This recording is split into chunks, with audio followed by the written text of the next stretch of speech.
ओम शांति। ओम शांति। आज की तारीख है 27 मई 2022। साकार महावाक्य। बाबा कहते, मीठे बच्चे, विचार सागर मंथन कर भारत की हिस्ट्री, ज्योग्राफी और नई दुनिया का संवत सिद्ध कर बताओ तो कल्प की आयु सिद्ध हो जाएगी।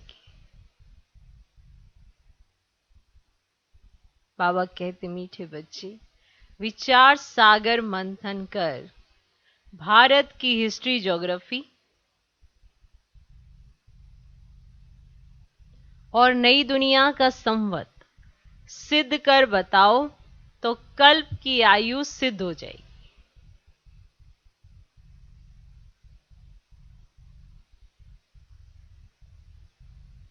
आज का प्रश्न, तुम बच्चों को अभी कौन सी धुन लगी हुई है जो मनुष्यों से भिन्न है?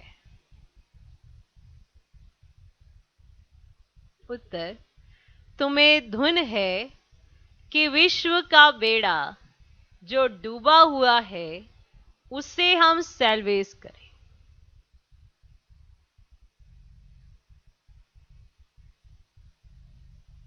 तुम्हें धुन है कि विश्व का बेड़ा जो डूबा हुआ है उसे हम सैल्वेज करें। सबको सच्ची सच्ची सत्यनारायण की कथा व अमर कथा सुनाई, जिससे सबकी उन्नति हो। सबको सच्ची सच्ची सत्यनारायण की कथा व अमर कथा सुनाएं, जिससे सबकी उन्नति हो। इतने बड़े बड़े महल, बिजली आदि सब कुछ है, परंतु उन्हें यह पता नहीं है कि यह सब आर्टिफिशियल झूठी उन्नति है।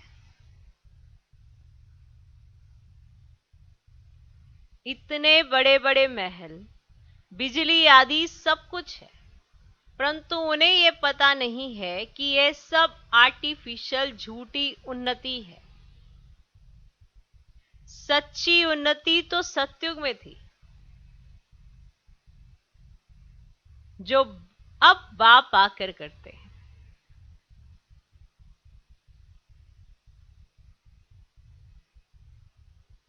सच्ची उन्नति तो सतयुग में थी, जो अब बाप आकर करते हैं। ठीक। तुम बच्चों को अभी कौन सी धुन लगी हुई है जो मनुष्यों से भिन्न है? उत्तर, तुम्हें धुन है कि विश्व का बेड़ा जो डूबा हुआ है उसे हम सैल्वेज करें। सबको सच्ची सच्ची सत्यनारायण की कथा व अमर कथा सुनाए, जिससे सबकी उन्नति हो।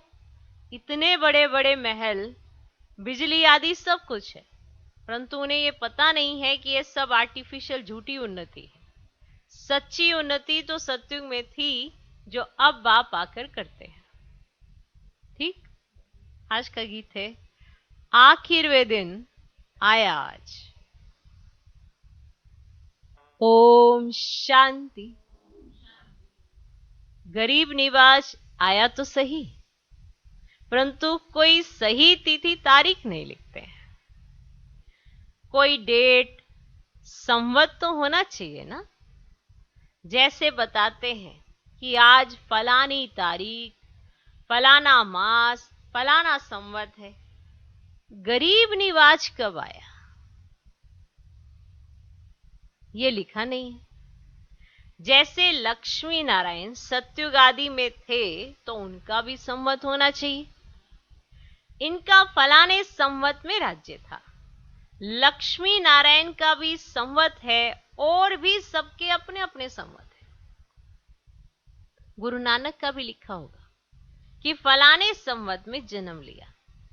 संवत विगर पता नहीं पड़ता। ये लक्ष्मी नारायण भारत में राज्य करते थे तो जरूर संवत होना चाहिए।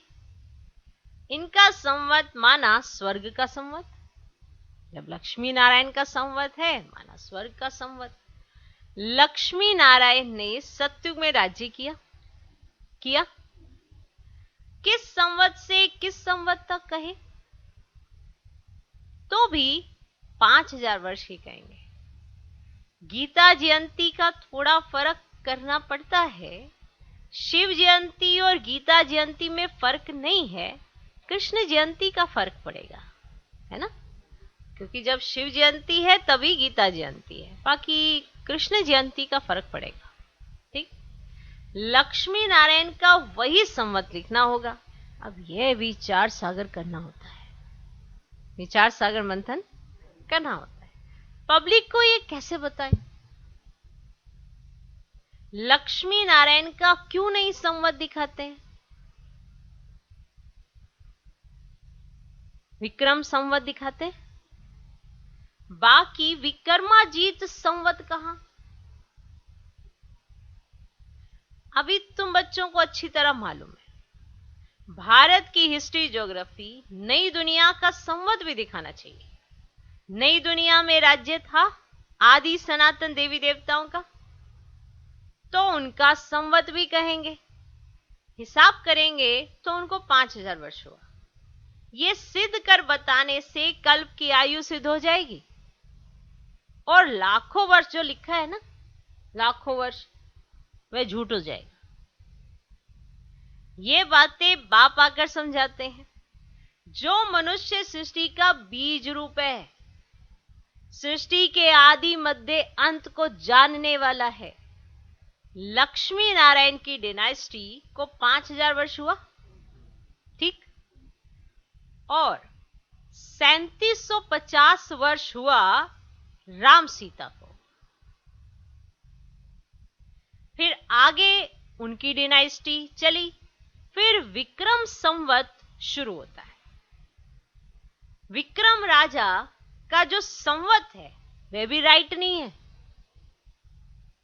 बीच में कुछ वर्ष गुम है। होना चाहिए 2500 वर्ष। इस्लामी बोधी का भी थोड़ा समय पीछे शुरू होता है। इन्होंने 2000 वर्ष से अपना संवत दिया है,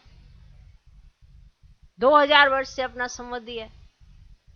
तुम जानते हो हम सभी देवी देवता थे, जानते हो, जो चक्कर लगाकर अब ब्राह्मण बने। ये हिस्ट्री ज्योग्राफी अच्छी तरह समझानी है।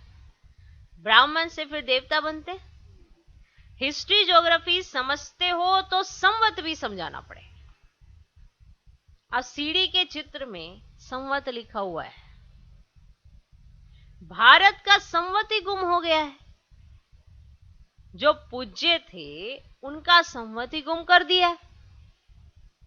पुजारियों का संवत शुरू हो गया है। समझ में आया कि जो पूज्य संवत था वो तो चला ही नहीं, क्योंकि बीच में से कुछ गायब कर दिया, तो उन्होंने वो वाले वर्षों से गायब करके फिर अपने ही वर्ष लगा दिए, वहां से शुरू कर दिया। तो अगर कंप्लीट संवत देखें तो पूरे 5000 वर्ष का होता है। तो पुजारियों का संवत शुरू हो गया, पूज्य का कहां चला गया? माना ये जो चक्र है ये ऐसे ही चला ना, सतयुग, त्रेता, द्वापर, कलयुग। तो संवत तो पहले नंबर से ही शुरू हुआ होगा ना।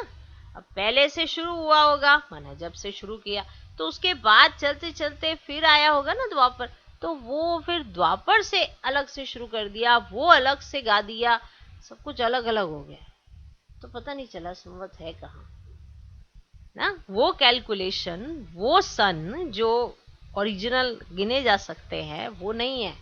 इसीलिए कोई 2000 मना इस तरह से शुरू कर देता है, कोई अलग से शुरू कर देता है, संवत पता नहीं किसी को। तो पुजारियों का संवत शुरू हो गया। देखो देखो देखो, ध्यान से देखो, बहुत जबरदस्त पढ़ाई चल रही है। संवत, तिथि, तारीख है क्या भैया? अब देखो, अशोक पिलर कहते हैं, है ना, अपनी हिस्ट्री तो जान लो पूरी। अशोक पिलर कहते हैं। अब देखो, आपको हिस्ट्री पढ़ने के लिए किताबें पढ़ने की जरूरत नहीं है, मुरली पढ़ो, पूरी हिस्ट्री जानो। क्योंकि एक बाप जो है वो बीज रूप है, और बीज को पता है कि आदि और मध्य और अंत क्या है, कि इसकी शुरुआत कैसे हुई, इसके बीच में क्या हुआ, सारा बीज को पता है। अब वही बीज आकर ब्रह्मा तन से बता रहे हैं, तो उनसे ही सुनना चाहिए ना। कई सोचते हैं कि हमारे इतिहास की जितनी भी किताबें हैं वो नहीं है, ये कर दिया वो कर दिया, वो सारी आत्माएं ऐसे सोचते हैं। पर एक बात बताइए, वो मनुष्य के द्वारा लिखी हुई चीजें होंगी, यहां डायरेक्ट परमात्मा आके बता रहा है कि ओरिजिनलिटी क्या है। जो इस खेल में है तो सही, लेकिन इस खेल से न्यारा भी है। आता है सिर्फ बताने कि इस भारत की हिस्ट्री ज्योग्राफी नहीं, पूरे वर्ल्ड की हिस्ट्री ज्योग्राफी क्या है, कैसे कैसे क्या हुआ, कैसे तुम्हारा ये जो पृथ्वी अभी ये ऐसे एंगल पे घूमी हुई है, इसका भी राज समझ में आता है। वरना तो कुछ भी नहीं पता था। पता था नहीं। देखो, अगर आपकी हिस्ट्री ज्योग्राफी कमजोर है, पढ़ने वाले बच्चों की हिस्ट्री ज्योग्राफी कमजोर है, मुरलियों को अच्छे से सुने, अच्छे से पढ़े, सारी नॉलेज मिलेगी। ज्योग्राफी भी बहुत अच्छी तरह से समझाता बाबा, और हिस्ट्री भी। तो अशोक पिलर कहा जाता है। अच्छा, अब द्वापर में अशोक तो कोई है नहीं, माना शोक रहित। द्वापर में अशोक तो कोई है नहीं, माना शोक रहित। अशोक पिल्लर तो आधा कल्प सत्युग त्रेता तक चलता है, माना अशोक का अर्थ होता है कोई शोक नहीं, माना कोई दुख नहीं, कोई शोक नहीं। अशोक पिल्लर तो आधा कल्प सत्युग त्रेता तक चलता है। उनकी ये महिमा है। देखो, नाम भी बताया जा रहा है अशोक ना, पिल्लर नहीं, अशोक का अर्थ बताया, जिसे कोई शोक नहीं। शौक नहीं, शोक माना दुख। अशोक पिल्लर तो आधा कल्प सत्युग त्रेता तक चलता है, माना कोई दुख ही नहीं होता, कोई शोक ही नहीं होता वहां पे। उनकी यह महिमा है। शोक पिल्लर की महिमा नहीं है, शोक पिल्लर की महिमा नहीं है, अशोक पिल्लर की महिमा है। और अशोक कब है? सत्युग त्रेता में। अब यहां तो दुख ही दुख है। अशोका होटल नाम रखा है, अशोका होटल, परंतु है नहीं। होटल में कोई सुख तो है नहीं। अशोका होटल नाम रखा है, परंतु है नहीं। आधा कल्प क्षणभंगुर सुख को अशोक कह देते हैं। यहां अशोक कुछ है ही नहीं, माना किसी को कोई दुख ना हो, ऐसा कोई नहीं। यहां अशोक कुछ है ही नहीं। मांस मदिरा गंध खाते रहते हैं, कुछ भी समझते नहीं कि हम दुखी कैसे हुए, कारण क्या है। माने ये नहीं पता कि हम दुखी कैसे हुए, कारण क्या है हमारे दुख का, नहीं पता। अशोका नाम रख लिया, अशोका होटल, अशोक विहार, मतलब कितने सारे नाम अशोक से हैं, लेकिन दुखी कैसे हुए, कारण क्या है, ये नहीं पता। सुन रहे हो हिस्ट्री ज्योग्राफी अच्छे से इंटरेस्ट के साथ पूरा बाबा समझा रहा है। अभी तुम समझते हो, ये बातें सुनेंगे वही जो कल पहले स्वर्ग में सुखी थे। देखो, उन्हें ही समझ में आएंगी। जिन्होंने स्वर्ग के सुख देखे होंगे, उन्हें स्वर्ग का सुख माना सुख का टेस्ट पता होगा। तो जब वो स्वर्ग और सुख की बात सुनेंगे तो कहेंगे हाँ जी हाँ जी हाँ जी। जिन्होंने देखा ही नहीं होगा तो वो क्या कहेंगे, नहीं मानेंगे ना। तो ऐसी बहुत सी आत्माएं होती है, मानती हैं और नहीं मानती हैं। तो इसलिए बाबा कहते हैं, अभी तुम समझते हो ये बातें सुनेंगे वही जो कल पहले स्वर्ग में सुखी थे, जो वहां थे नहीं वे सुनेंगे भी नहीं। अब जिन्होंने आना ही कलयुग में है, बताओ आप उन्हें सत्युग के नजारे दिखा रहे हो, वो कहेंगे आप मत दिखाओ। जिन्होंने उतरना कलयुग के अंदर है तो उन्हें चाहिए सत्य, वो तो सुनेंगे भी नहीं। और ना ही किसी बात पर यकीन भी करेंगे। जिन्होंने भक्ति पूरी की होगी वह कुछ ना कुछ आकर शिक्षा लेंगे। नॉलेज को सुनकर लोग खुश होंगे। चित्र भी क्लियर है, संवत भी लिखा हुआ है। ब्रह्मा विष्णु का जन्म भी तो यहां होना चाहिए। बाकी शंकर तो सूक्ष्म वतन का है और शिव है मूल वतन में। सूक्ष्म मूल को भी नहीं जानते, जानते ही नहीं, इसलिए शिव शंकर को मिला दिए।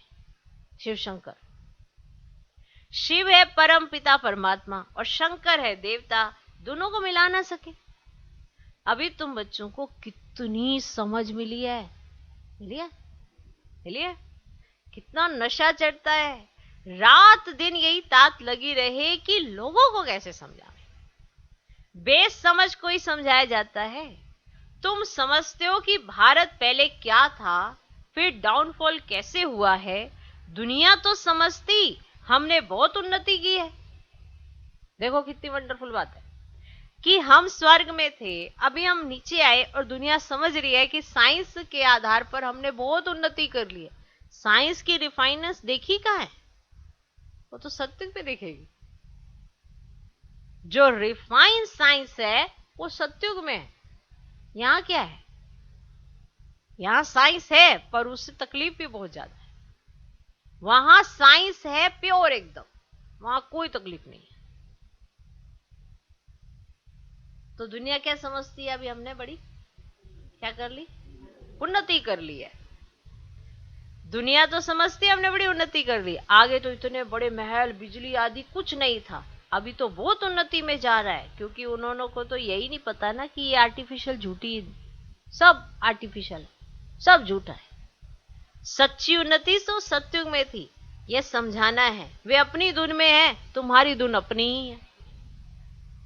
वो अपनी धुन में और तुम्हारी धुन अपनी है। तुमको खुशी है तो विश्व का बेड़ा जो डूबा हुआ था उनको हम बाबा की नॉलेज द्वारा सेल्वेज कर रहे हैं। बाबा हमें सत्यनारायण की कथा व अमर कथा फिर से सुनाते हैं। भक्ति मार्ग में तो अनेक कथाएं सुनाते हैं। तुम समझते हो कि वे सब झूठी कथाएं हैं?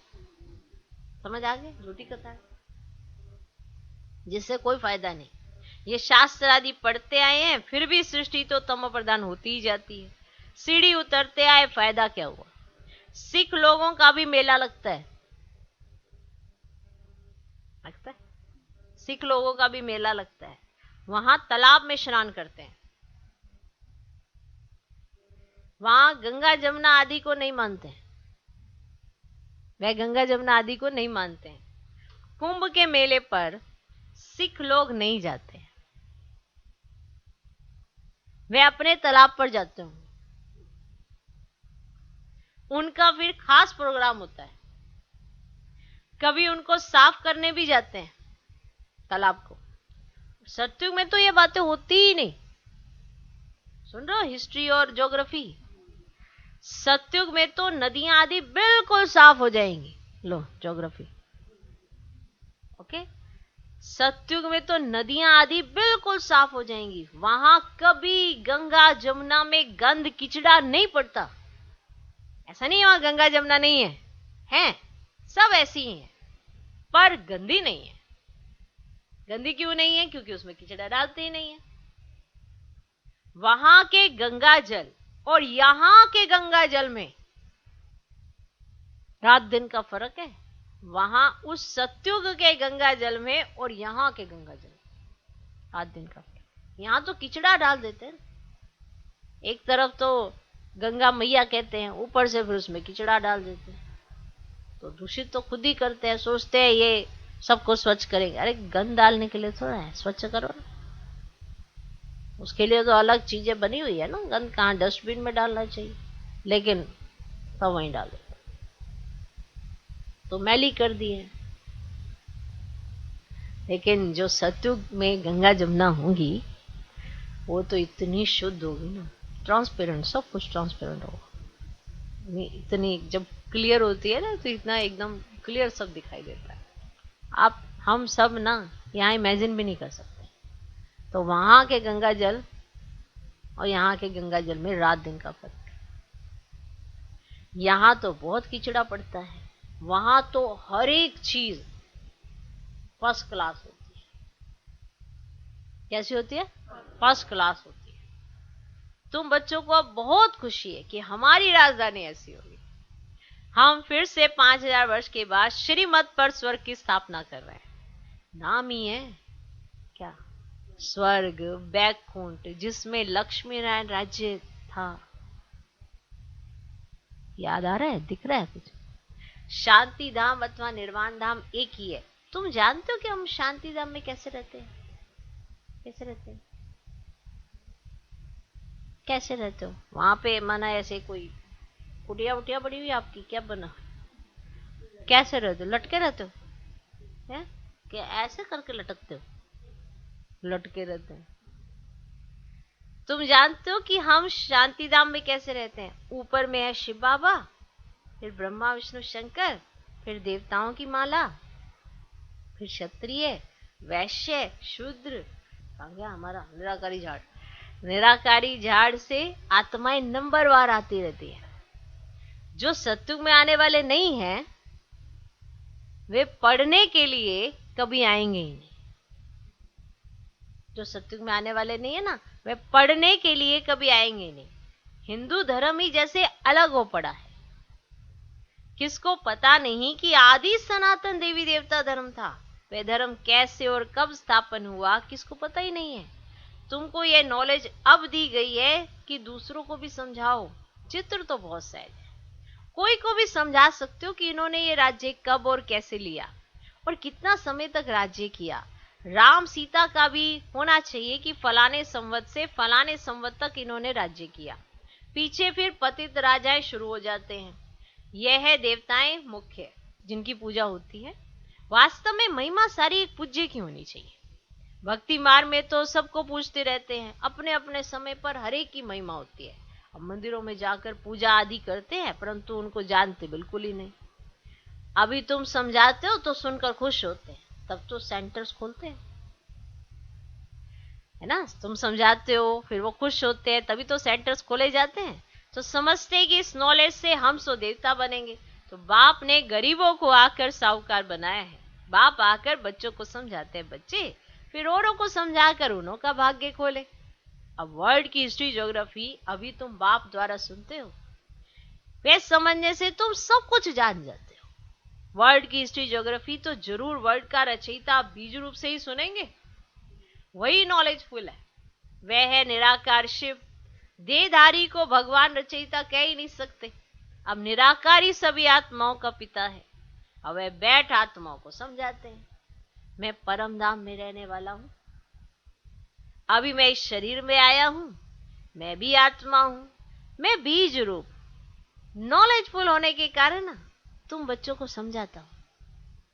इसमें बच्चे आशीर्वाद कृपा आदि की तो कोई बात ही नहीं है। अब समझाने को क्या आशीर्वाद कहोगे? तो बाबा सिर्फ समझाते हैं, आपको करना ना करना आपके ऊपर निर्भर करता है। अब आप क्लास में बैठे हो, कैसे बैठे हो? बस ऐसे ही फील नहीं कर पा रहे, तो फिर ये आपकी कमी है ना। बाप तो बड़े प्यार से समझा रहे। तो इसमें आशीर्वाद कृपा आदि की तो कोई बात ही नहीं है ना। अल्पकाल सुख की बात है। अल्पकाल का सुख तो लोग दे देते हैं। एक को कुछ फायदा हुआ तो बस नाम चढ़ जाता है। ऐसे तो लोग भी बहुत होते हैं अल्पकाल का सुख देने वाले। अल्पकाल का सुख तो लोग दे देते हैं। ऐसे ही होता है ना, किसी को कुछ प्राप्ति हुई तो बस नाम हो गया। और तुम्हारी प्राप्ति तो 21 जन्म के लिए है। सो तो सिवाय बाप के ऐसी प्राप्ति कोई कराना। 21 जन्मों के लिए निरोगी काया कोई बना ना सके। अब भक्ति मार्ग में मनुष्यों को थोड़ा भी सुख मिलता है ना तो खुश हो जाते हैं। यहां तो 21 जन्म के लिए प्रारब्ध पाते, तो भी बहुत हैं जो पुरुषार्थ नहीं करते। उन्हों की तकदीर में नहीं है। तदबीर तो सभी को एक समान ही कराते हैं ना। तो बाबा कितना अच्छे से समझाते हैं, कितना प्यार से समझाते हैं। अब हर एक की बुद्धि इधर उधर भटक रही है, तो इसमें बाबा भी क्या कर सकते हैं? क्या बाबा तो बड़े प्यार से समझाते हैं। कईयों को सुनते हुए भी ऐसे माना वैसा नशा नहीं चढ़ता, तो इसमें बाबा के समझाने में थोड़ा कमी है। ये तो उसकी अपनी तकदीर है। तो तदबीर तो सबको एक जैसी कराई जाती है। माना पुरुषार्थ तो बाबा सबको एक जैसे ही करा रहे हैं ना, एक जैसे ही पढ़ा रहे हैं ना। उस पढ़ाई में तो कभी अलग टीचर भी मिल सकते हैं। अब यह तो एक ही टीचर है, भले तुम खास बैठ समझाते होंगे, लेकिन नॉलेज तो एक है ना। कहीं कहेंगे खास देखो किसी को, माना एक्स्ट्रा क्लास, माना 1 घंटा उसको सुनाने के लिए, पर नॉलेज तो एक ही जा रही है ना, कोई एक्स्ट्रा नॉलेज तो नहीं मिल गई है ना उसको। नॉलेज तो एक ही है ना, और वो नॉलेज देने वाला भी एक ही है। लेकिन नॉलेज तो एक है, सिर्फ हर एक के उठाने पर मदार है कि कौन किस तरह से सुनता है, किस तरह से समझता है। ये हर एक के अपने अपने पुरुषार्थ पर निर्भर करता है। ये नहीं कि पुरुषार्थ कराया जाएगा कि एक एक को पकड़ के समझाया जाता है, यही पुरुषार्थ है। बाकी करना ना करना हर एक के अपने ऊपर निर्भर करता है। समझा? तो भल तुम खास बैठकर समझाते भी होंगे किसी को अलग अलग से कि हाँ भी चलो इसको और अच्छा समझाएं, लेकिन अच्छा भी समझाए तब भी समझा तो यही नॉलेज रहे हो, कुछ एक्स्ट्रा तो नहीं समझा दोगे। ओके, तो ये पॉइंट क्लियर हो गया। नॉलेज तो एक है, सिर्फ हर एक के उठाने पर मदार है। ये भी एक कहानी है जिसमें सारा राज आ जाता है। बाबा सत्यनारायण की कथा सुनाते हैं। तुम अंगे अखरे ना, माना तिथि तारीख सब सुना सकते हो। कोई कोई सत्यनारायण की कथा सुनाने वाले नामी ग्रामी होंगे, उनको सारी कथा कंठ हो जाती है। तुम फिर यह सचिन सत्यनारायण की कथा कंठ कर लो, ठीक, वो सहज है। बाप पहले तो कहते हैं मनमना भव, फिर बैठ हिस्ट्री समझाओ। अब इन लक्ष्मी नारायण का तो संवत बता सकते हो ना। आओ तो हम आपको समझावें कि बाप कैसे संगम युग पर आता है। अब ब्रह्मा तन में आकर सुनाते हैं, किसको किसको सुनाते हैं? तो ब्रह्मा मुख वंशावलियों को ना। तो जो फिर देवता बनते हैं, 84 जन्मों की कहानी है। अब ब्राह्मण सो देवता बनते हैं, तो पूरी नॉलेज है। अब यह सुनकर फिर बैठकर रिपीट करो तो बुद्धि में सब आ जाएगा कि हम देवता थे, फिर ऐसे चक्कर लगाया। अब यह है सत्यनारायण की कथा, ऐसे सुनो तो कितनी सहज है। कैसे राज्य लिया, फिर कैसे गवाया, कितना समय राज्य किया। लक्ष्मी नारायण और उनका कुल घराना था ना, आज सूर्यवंशी घराना, फिर चंद्रवंशी घराना, फिर संगम पर बाप आकर शूद्रवंशियों को ब्राह्मण वंशी बनाते हैं। तो यह सच्ची सच्ची कथा तुम सुन रहे हो ना। तो सत्युग में लक्ष्मी नारायण के हीरे जवाहरातों के महल थे, सुन रहे हो? अच्छा, अभी तो क्या है, अभी तो क्या है? तो बाप ने ये तो कथा सुनाई है ना, है ना। तो अब बाप कहते कि मुझे याद करो तो खाद निकल जाएगी। तो जितना खाद निकलेगी ना बच्चे, तो उतना उच्च पद पाएंगे। नंबरवार समझते हैं। तो बाबा जानते हैं कि कौन कौन अच्छी रीति बुद्धि में धारण कर सकते हैं। बाबा को सब पता है, बाबा जानते हैं। टीचर को पता होता है ना, वो स्टूडेंट के चेहरा देख के, शक्ल देख के ही पता देता है कि ये सुन रहा है नहीं सुन रहा। भले आंखें ऐसे गाड़ के कोई बैठा हो, तब भी उसकी बुद्धि बाहर गई है तो बाहर पता चल जाता है। तो टीचर को पता तो पड़ जाता है। तो बाबा जानते हैं कि कौन कौन अच्छी रीति बुद्धि में धारण कर सकते हैं। समझाने में कोई तकलीफ नहीं है, बिल्कुल सहज है। मनुष्य से देवता बनना तो मशहूर है। अब घड़ी घड़ी यही सत्यनारायण की कथा सुनाते रहो। अब वह है झूठी और यह है सच्ची। सेंटर पर भी सत्यनारायण की कथा सुनाते रहो, वह मुरली सुनाते रहो, तो बहुत सहज है। कोई भी सेंटर चला सकते हैं, परंतु फिर लक्षण भी अच्छे चाहिए। सेंटर तो कोई भी चला सकते हैं, परंतु फिर लक्षण भी अच्छे चाहिए। ऐसे नहीं सेंटर चलाने वाला ही उसकी बुद्धि कुछ और हो, तो फिर कैसे सबके अंदर जाएगा? तो धारणा नहीं होगी ना। तो फिर लक्षण भी अच्छे चाहिए। 1-2 में लून पानी नहीं होना चाहिए, माना 1-2 से बनती ही ना हो। हा? ऐसे लून पानी नहीं होना चाहिए। आपस में मीठे होकर नहीं चलते हैं तो आबरू गवाते हैं। माना आपस में बहनों की भाइयों की आपस में नहीं बनती, बात करने की फजीलत नहीं है, सभ्यता नहीं है, तो फिर क्या करते हैं? तो आबरू गवाते हैं। तो बाप कहते कि मेरी निंदा कराएंगे तो ऊंच पद नहीं पा सकेंगे। कि माना आपको देखकर कोई ये कहे कि ये भगवान के बच्चे हैं, तो निंदा कराई ना, तो उच्च पद नहीं पा सकते। उन गुरुओं ने फिर अपने लिए ही कह दिया। अब तो वे कोई ठोर बताते ही नहीं। ठोर बताने वाला तो एक ही है। उसकी निंदा कराएंगे तो नुकसान के भागी बन जाएंगे, फिर पद भी भ्रष्ट हो पड़ता है। काला मुंह करते हैं तो अपनी सत्यानाश करते हैं। ऐसे भी हैं जो हार खा लेते हैं, फिर कोई तो सच्चाई से लिखते हैं, कोई झूठ भी बोलते हैं। अगर सच्ची कथा सुनाते रहे तो बुद्धि से झूठ निकल जाए, अगर सच सुनाने की आदत पड़ जाए ना तो झूठ का आधा लेना नहीं पड़ेगा। तो अगर सच्ची कथा सुनाते रहे तो झूठ भी बुद्धि से निकल जाए, बुद्धि से झूठ निकल जाए। ऐसी चलन नहीं चलनी चाहिए जिससे बाप की निंदा हो। जिनकी ऐसी अवस्था है वे जहां भी जाते हैं तो ऐसी चलन चलते, खुद भी समझते हैं कि हम सुधर नहीं सकेंगे, तो फिर राय दी जाती है घर गृहस्थ में रहो, मत रहो फिर सेंटर पर। है ना? अगर आपकी चलन नहीं सुधरती, आपस में नहीं बनती, लून पानी होकर रहते हो, नाम खराब करते हो, तो रहो फिर घर गृहस्थ। क्योंकि घर गृहस्थ में क्या होता है, सभी ये कहते हैं ना, अरे हम तो गृहस्थी है, हम तो गृहस्थी है, ऐसे ही कह के अपने को बचा लेते। हाँ, गृहस्थी थोड़ा इतना चल पाते हैं, ये तो समर्पित वालों के लिए है। तो फिर गृहस्थी अपने आप को ऐसे चलाते हैं। जैसे कोई झरमुई झगमुई करेगा, इसकी बुराई उसकी बुराई, तो क्या कहेगा, अरे हम तो गृहस्थी है ना। टीचर को थोड़ा किसी की बुराई करनी चाहिए, पर मूल्य तो सबके लिए जाती है। तो बाबा कहते हैं अगर कोई टीचर ऐसा करे या सेंटर पर रहने वाले ऐसा करे तो फिर घर में चले जाए, घर जाकर घर में, क्योंकि वहां कुछ करेंगे तो कोई कहेगा थोड़ा, अब कह देना फिर हम तो गृहस्थी। समझा? जो ग्रस्त में रहकर समर्पित जीवन जिए वैसा बनना चाहिए। कि जैसे हमको पता है कि समर्पित को कैसा होना चाहिए, हर गृहस्थी को पता है समर्पित को कैसा होना चाहिए, कि उसके लक्षण कैसे होने चाहिए। अब वही लक्षण फिर अगर गृहस्थी अपना ले तो वो भी तो समर्पित हो गया ना। ऐसा बनना चाहिए। मन चित्त में सिर्फ एक बाप कहते नहीं हमको गृहस्थ संभालनी पड़ती है, संभालो। अगर आपकी 2-4 लोगों की गृहस्थी है तो सेंटर में तो बहुत सारी आत्माएं आती है, उनकी भी गृहस्थी होती है। बाप की तो बेहद की गृहस्थी है, उसको भी बाबा को संभालना पड़ता है। कितने सारे बच्चे होते हैं, कितनी सारी समस्याएं होती हैं, तो वो भी तो बाबा संभालता है ना।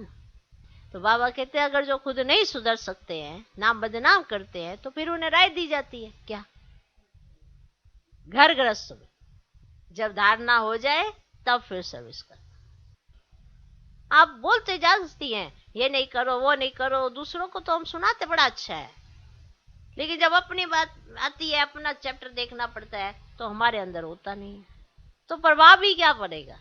फिर कहेंगे हमारा प्रभाव नहीं पड़ रहा है, बाबा हमारा साथ नहीं दे रहा है। कहां से पड़ेगा? से बाबा कहते कि अगर नहीं सुधर सकते हैं तो फिर उन्हें राय दी जाती है ये घर गृहस्थ में रहो, जब धारणा हो जाए तब फिर सर्विस करना। घर में रहेंगे तो तुम्हारे ऊपर इतना पाप नहीं चढ़ेगा। यहां फिर ऐसी कॉमन चलन चलते हैं तो निंदा करा देते हैं। माना अगर यज्ञ में ऐसी कोई कॉमन चलन चलते हैं तो निंदा करा देते हैं। इससे तो गृहस्थ व्यवहार में कमल फूल समान रहना अच्छा है।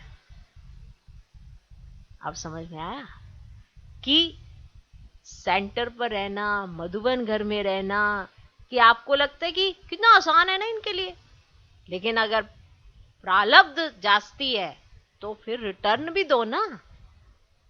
देखो कोई मेहनत नहीं है, सब कुछ खाना पीना सब कुछ आसानी से मिल रहा है, तो सेवा भी उसी भाव से करो कि मेरे को ये सब कुछ इतना आसानी से मिल रहा है, अगर मैं घर में होता तो कमाना पड़ता तो कैसे कमाते, रहना पड़ता तो कैसे रहते।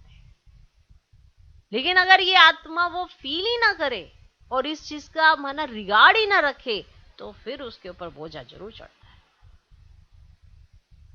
तो ये रिगार्ड रखना बहुत जरूरी है कि भगवान की जो पालना मिली है सबको नसीब नहीं होती, पर जिसको नसीब हो रही है ना उसको रिगार्ड कितना होना चाहिए। और फिर जो घर गृहस्थ में रहते हैं उनको ये देखना चाहिए कि माना इनको ये मिल रहा है तो हमें भी अपने गृहस्थ में रहकर ऐसे समर्पित ही जीवन जीना है, तो उनको भी मिलना शुरू हो जाता है। ये बड़ी वंडरफुल, थोड़ा सा राज छिपा है इसके अंदर, तो आपको नहीं समझ में आएगा। लेकिन अगर आप गृहस्थी से समर्पित जीना चाहते हैं तो अपना सर्वस्व बाप के आगे अर्पण होना चाहिए। तेरी मेरी नहीं होनी चाहिए, मेरा तेरा नहीं होना चाहिए, सब कुछ उसका और मैं उसका। और अपने पास कुछ है ही नहीं, कुछ भी नहीं है अपने पास, तो बिना उसकी स्वीकृति के अपने पास तो 1 रुपया भी लगाने जैसी कोई चीज नहीं है। ओके, तो यहां फिर ऐसी कॉमन चलन चलते हैं तो निंदा करा देते हैं। इससे तो गृहस्थ व्यवहार में कमल फूल समान रहना अच्छा है। अच्छा, मीठे मीठे सिखिलधे बच्चों प्रति माता पिता बाप दादा का याद प्यार और गुड मॉर्निंग। रूहानी बाप की रूहानी बच्चों को नमस्ते। हम रूहानी बच्चों की भी रूहानी बाप को नमस्ते नमस्ते नमस्ते। Good morning good morning good morning. धारणा के लिए मुख्य सार, पहला पॉइंट, अंदर से झूठ निकल जाए उसके लिए सदा सत्य नारायण की कथा सुननी और सुनानी है। कभी ऐसी चलन नहीं चलनी है जो बाप की निंदा हो। देखो, हर एक को पता है कि मैं कौन सी चलन चलता हूं जिससे मेरे बाबा का नाम खराब हो सकता है। तो इसलिए कभी कोई चलन, चलन समझते हो ना, चलन, हाँ, माना ऐसे लून पानी होना, लड़ना झगड़ना, ऐसे वायुमंडल खराब करना, ये भी चलन में ही आता है। तो कभी ऐसी चलन नहीं चलनी है जो बाप की निंदा हो। दूसरा पॉइंट, आपस में बहुत मीठा होकर रहना है। आपस में बहुत मीठा होकर रहना है, कभी लोन पानी नहीं होना है।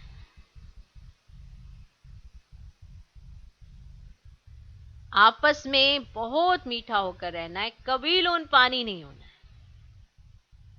अच्छे लक्षण धारण कर फिर सेवा करनी है।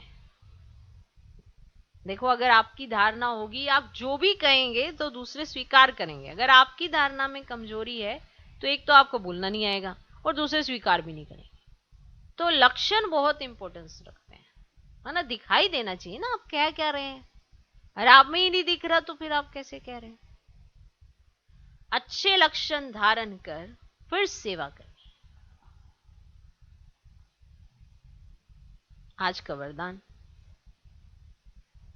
ब्राह्मण जीवन में बधाइयों की पालना द्वारा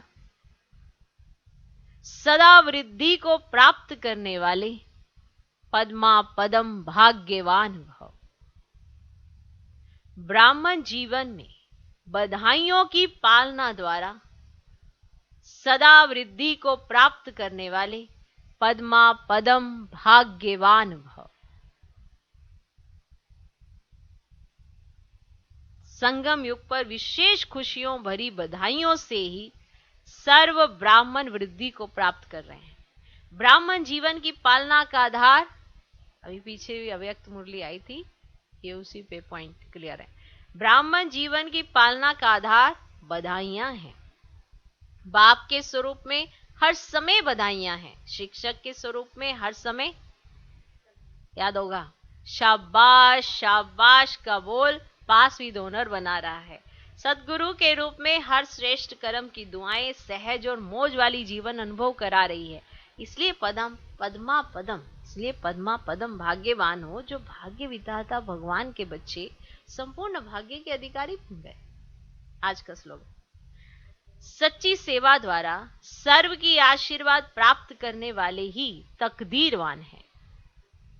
सच्ची सेवा द्वारा सर्व की आशीर्वाद प्राप्त करने वाले ही तकदीरवान हैं। जो सच्चे दिल से और सच्ची सेवा करता है ना, तो उसे सबके आशीर्वाद मिलते हैं और वो तकदीरवान बन जाता है।